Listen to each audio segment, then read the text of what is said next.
Good evening, visitors. Welcome to the Australian War Memorial's last post ceremony. My name is Craig Burrell, and joining us today from the Royal Australian Air Force is Sergeant Damien Martin. We warmly welcome the family of Sapper James William Hamilton, whose story will be told shortly. We welcome the veterans who have served, those that are still serving, and the families that support them. We acknowledge the members of RSL and Services Clubs Association, RSL Victoria and RSL Queensland, who are watching the broadcast of this ceremony around Australia. During this ceremony, wreaths will be laid at the base of the Pool of Reflection by family and visitors. Please stand and join in singing the National Anthem.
The Australian War Memorial was a vision of Charles Bean, Australia's first World War official historian.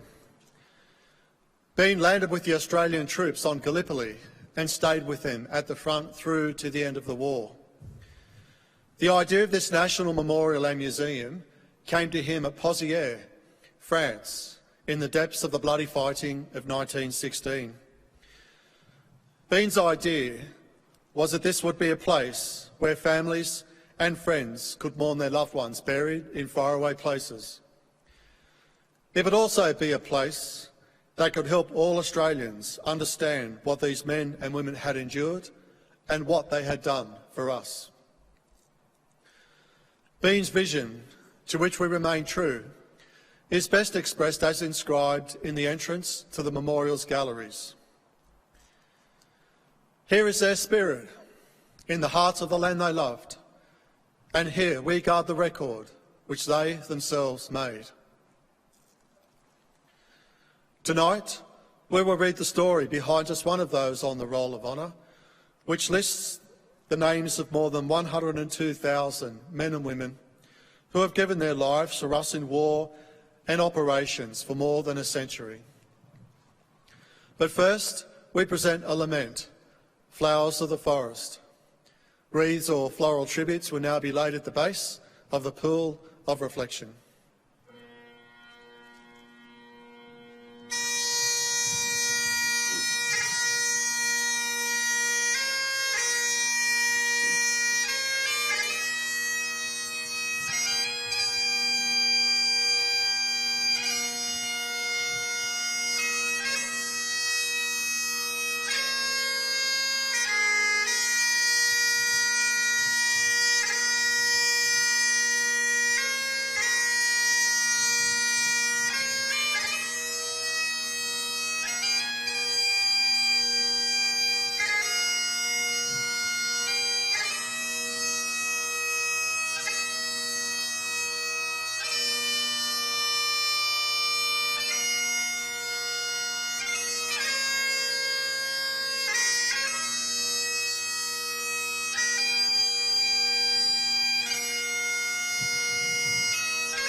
Today, we remember and pay tribute to Sapper James Hambleton, who died while fighting in France during the First World War.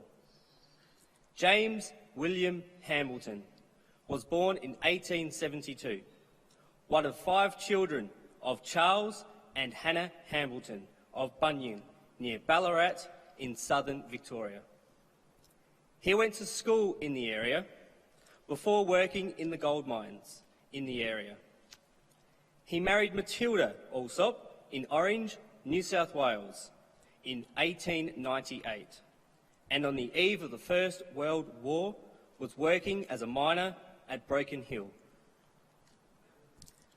Following a proposal advocating the establishment of military mining companies as part of the Australian Imperial Force, volunteers were sought from mining companies such as Broken Hill to form the Australian Mining Corps.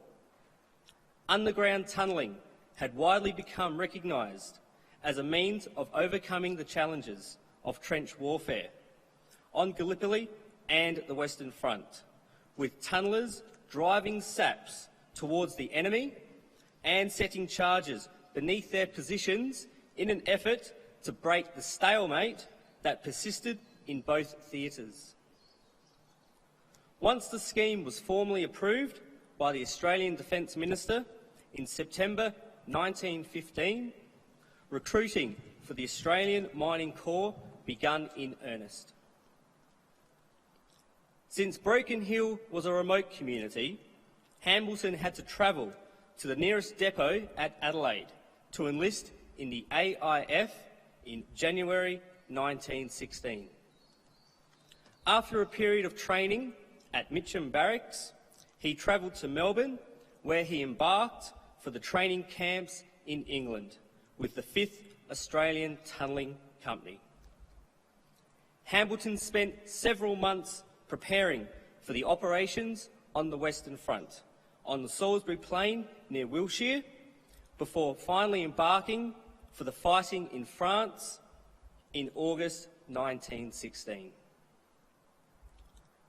When it became clear that the companies of the Australian Mining Corps would not fight in France as a cohesive battalion-sized unit, its headquarters was dissolved and the battalion was split into 3 independent Australian companies that would be attached to Army headquarters instead of operating as part of the AIF.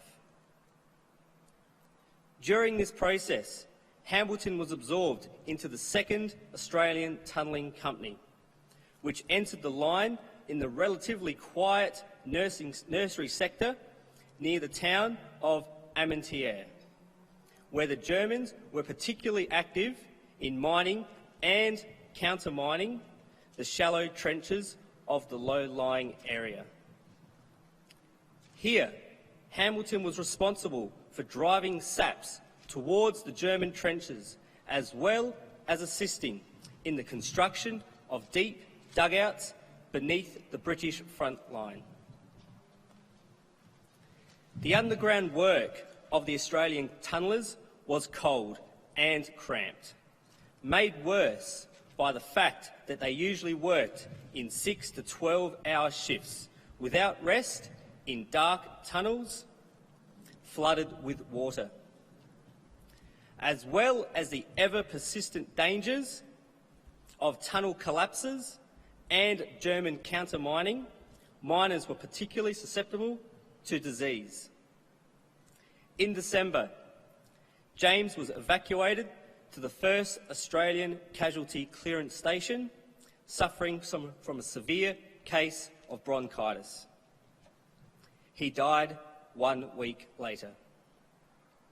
Aged 44 at the time, he was buried in the Esther Communal Cemetery, where he rests today.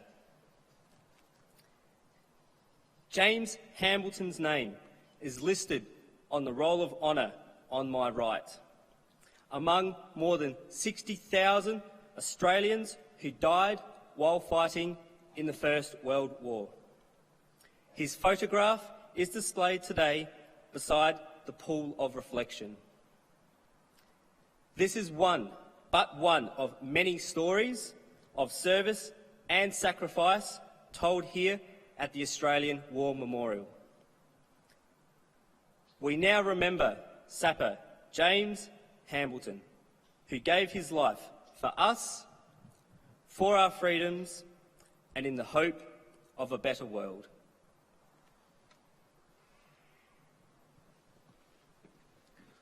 Please stand for the ode and the sounding of the last post.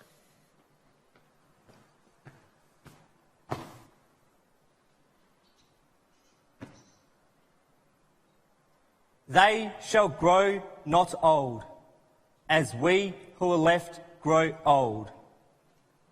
Age shall not weary them, nor the years condemn. At the going down of the sun and in the morning, we will remember them.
Lest we forget.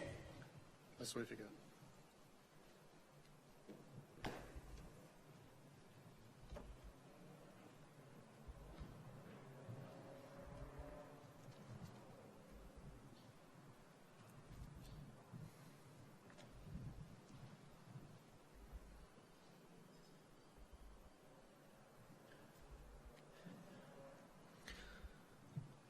We leave you this evening with the words of the memorial's founder, Charles Bean.